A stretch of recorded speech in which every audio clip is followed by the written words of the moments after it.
गवत वाढलं गाईने खाल्लं गाईच्या दुधानं लोटकं भरलं लोटकं तापायला ठेवलं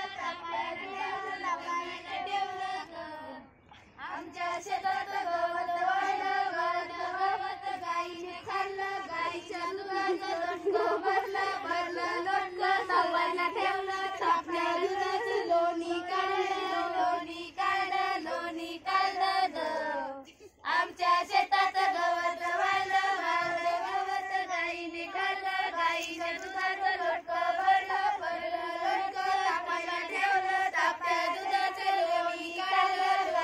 लोणी सोनीला खाल्लं सोनीने खाल्लं